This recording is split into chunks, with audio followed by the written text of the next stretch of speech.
Hi everyone, this is Carol Keller, independent Stampin' Up! Demonstrator from Illinois in the United States, coming to you today with a card that I've made using the Darling Donkeys stamp set, which is one of our Sale-a-Bration offerings. As you know, Sale-a-Bration will be ending in just a few more days, so if you are interested in receiving it as your free item on your order, you need to order by Sunday, February 28th. And if you need help with that, just contact me and I would be happy to help you. But with no further ado, I'm going to turn my camera around so that we can get started and I will share how to make this cute card. Okay, first of all, let me show you the card that I made and that I will be making for you today. As I said, it uses the Darling Donkeys stamp set, which is a Sale-a-Bration offering. So again, if you are going to place an order, do it by Sunday, February 28th to be able to choose this as your free item. It's a really cute set, just really fun with some birthday and hey there friend sentiments, so you can use it for multiple purposes. Today I'm actually going to use it as a thank you note because I'm going to pull in a sentiment from the well-written stamp set. Excuse me, from the well-said stamp set. The well-written is the companion dies that go with them. But these are wonderful sentiments, single words, and some phrases that you can use for inside of cards. And I took the thanks from this set, so we will be using that as well. And in addition, the Designer Series paper comes from the In Good Taste Designer Series paper. I love, love, love this paper. It is wonderful quality.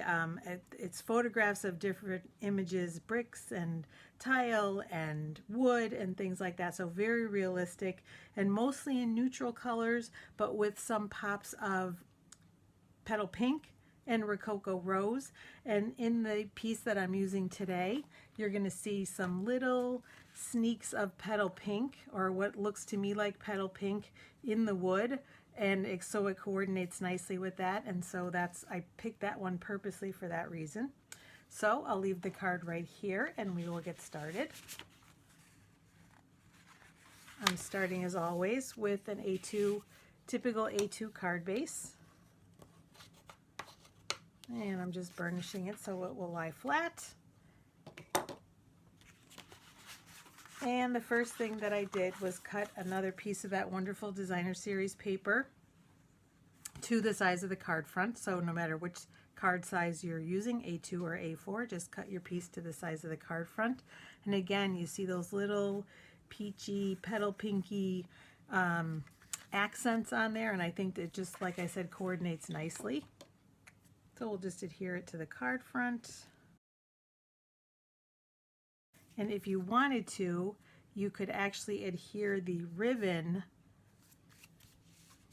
behind this sheet of Designer Series paper before you adhere it to the card front. I didn't do that in this case. I adhered it all the way around, but that is another option, to first adhere it to the card front, or to the Designer Series paper, excuse me, and then put it on the card front. You use a little bit less ribbon that way, so that's kind of personal preference. Next, I have basically a scrap of my Whisper White that I'm going to use to stamp this cute little donkey. This was my favorite one, the one with the rose, and that's why it just spoke to me as a thank you card, so that's what I'm going to use it for today. And I'm going to stamp him in Smoky Slate because I want more of a neutral kind of background. You could also stamp in Memento Black. And I'm stamping him to one side a little bit because I'm going to cut this down because it is a scrap. I want to make it so that I know it's going to fit on my card front. So I'm intentionally stamping to one side. And now I'm going to color it in using my Stampin' blends. These are some of the ones that I used. We'll start off with that cute little rose. And for the most part, I use the fine tip. And I'm doing the rose in Melon Mambo, dark Melon Mambo, I believe. Yes, dark Melon Mambo. And because it is a small space, that's why I'm using the fine tip. And it's tiny, so I really didn't do any shading. And then the same thing, Granny Apple Green. I have my dark Granny Apple Green, and I'm using the fine tip just to color in the leaf and the stem. Really simple. And then I will show you the rest of the colors that I'm using, but do it off camera. I use the, I'm going to use the dark petal pink for the ears, the insides of the ears, and I am using the thicker point for this. And the lighter one I'm using for the little snout and the hooves. And then I have light and dark smoky slate. I'm using the dark one for the little hairs, for lack of a better word, up here, and for definition on the tail, and a little definition right here, just kind of following along with what's there. And for the rest, I am using the light smoky slate to color in. So I've already done that for you, actually, so I'm going to take this little guy away because, of course, by the magic of video, I have one that's already colored in. And the next thing that we need to do, as you saw, first of all, I cut it down to make the donkey fill the whole space with not a lot of white space, because that's how I wanted to do it for this one. But next we're going to add some petal pink accents with our blending brush. So we're going to soften those edges and bring in that pink by using our blending brush, again with the petal pink ink pad. It's very easy to do. You just rub in your brush in the ink pad, and then I usually, for a lighter color it may not matter too much, but I start by going off the paper. And this one I'm going to do a little less than I did here, just to show you the variations that you can do. I'm just going to add a little bit of color to this one, to the edges. So it's up to you how much color you want to add. And so, like I said, I just want to show you what the little variations are. For this one, I'm just hitting the edges a little bit. And I think that probably looks pretty good. So this has just a touch around the edges. Let's see, maybe a little more here.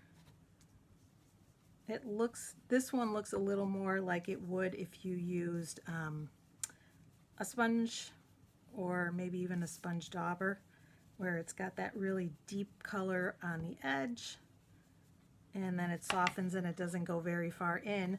But I wanted to show that with the blending brush you could do a lot more than this. Actually, I'm going to add a little bit more color on this side.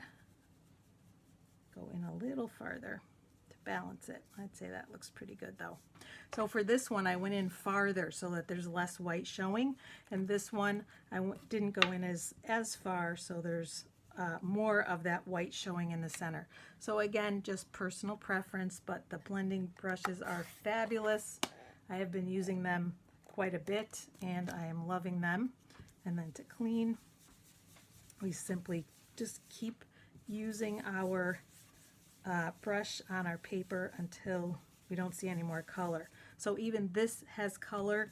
You can see that it's not really coming off on the paper, so it's ready to use again for next time. All right, and for the next step, all I did was cut a piece of basic gray, a little larger than my donkey piece, so that to use it as a mat. And so we'll put that together with some Stampin' Seal so that he's ready to be matted on our card. But before we do that, we have to get some ribbon.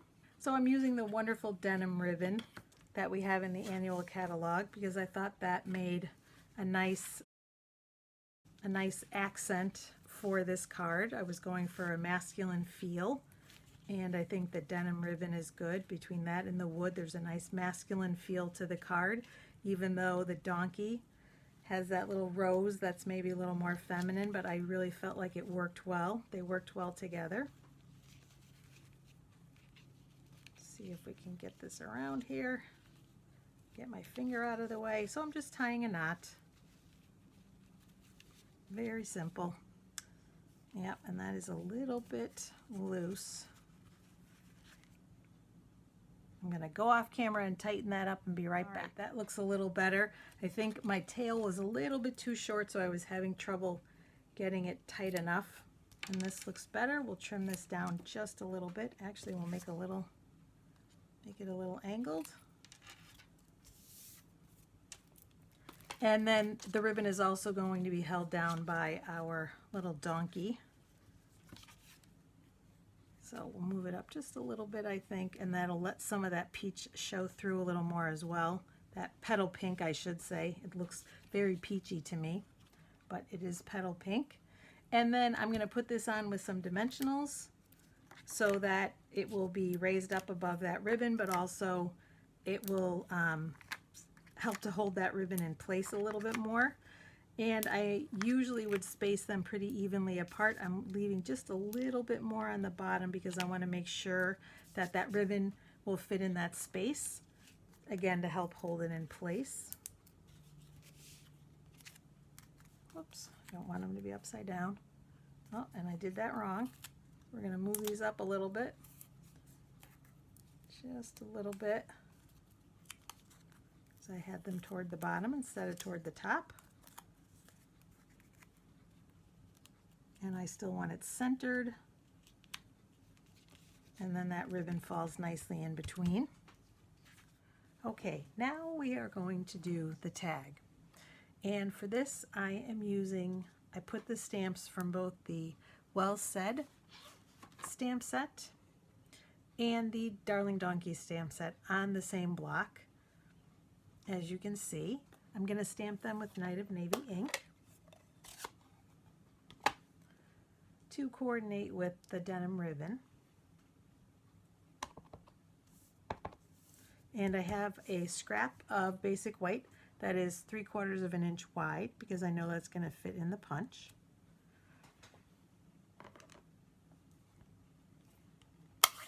And I'm using the Treasured Tags Pick-a-Punch.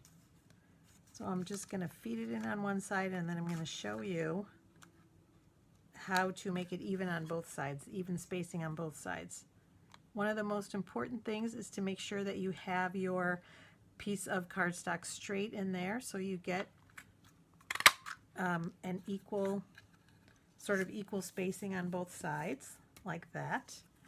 And here is a little trick, again, for making that equal spacing. You're going to take that little scrap that you just punched, and on the other side I'm going to make it about the same distance so that I know my sentiment is going to be centered. So we just mark the outside edge like I did, and take your scissors and cut right there. So I know that when I put it in the punch, it will be the same distance on both sides. And again, take a little bit of care because now the tag is a lot smaller, and make sure that you have it even on the other side. So it's, again, equally spaced. I'd say that looks pretty good. Let's see if it worked. And it did. So I've got even spacing on both sides and across both ways. And now we're going to do the same thing with the Petal Pink strip that I'm going to use as a border, as a mat. And this is 1 inch wide. Whoops, and I'm going to use the other design just to make it a little interesting, but the same thing. I'm going to turn it over, and you can see it's not straight. I'm going to make sure that it is straight before I punch it. Straight and pretty equally distant on both sides. And it's not, so I'm going to move it over. This may be just a hair wider than 1 inch, so I think that's why there's an issue. But we want to make sure that looks better. Let's see if that worked. Yes, that looks better. Nice, equally centered on both sides. And we're going to lay that down. Lay the cardstock tag with the words on it here. And now I want it spaced. Again, I'm using the scrap. I want it spaced about this much on the other side to make it them even. So I'm going to mark that with my pen again on the outside, because I know that's how far it has to go into the punch to create that space. So hopefully that makes sense. Give that a snip too. And it doesn't matter if this line that you cut is straight. What really matters is that when you put it in the punch, And again, it's small. We'll turn it to the back. See, it's uneven there. It's not going to punch in the middle the way I want it to, so I need to move it over. Hopefully you can see this so that it's nice and straight. And let's pull it out. Beautiful. Works like a charm. And now we're going to pull that in and just place it up here. And you can, actually maybe we'll pop it up. I did not on the sample here, but maybe we will on this card. Make sure that it stands out from where that ribbon is. Plus this one's a little larger because again, I didn't measure, you know, the size of the tag. This one has a little bit more white space on each side. So again, it's personal preference, and I'm just using scraps to do it as well. So here's our sentiment. I actually like it a little bigger because again, it's a little more prominent. And then last but not least, gotta have the bling.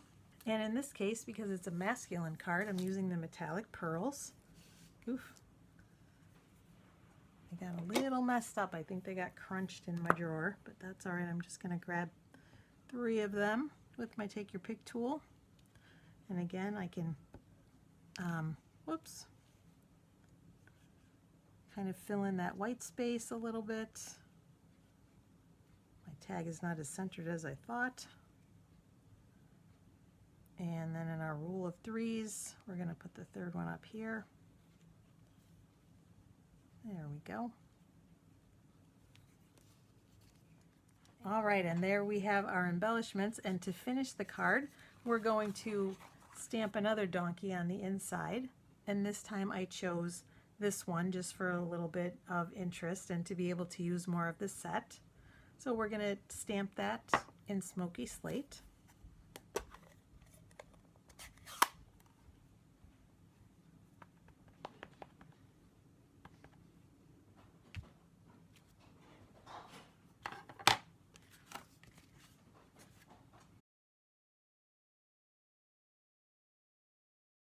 And on the front of the envelope. So there is our card for today. I thank you so much as always for joining me. I hope to see you again soon. Bye-bye.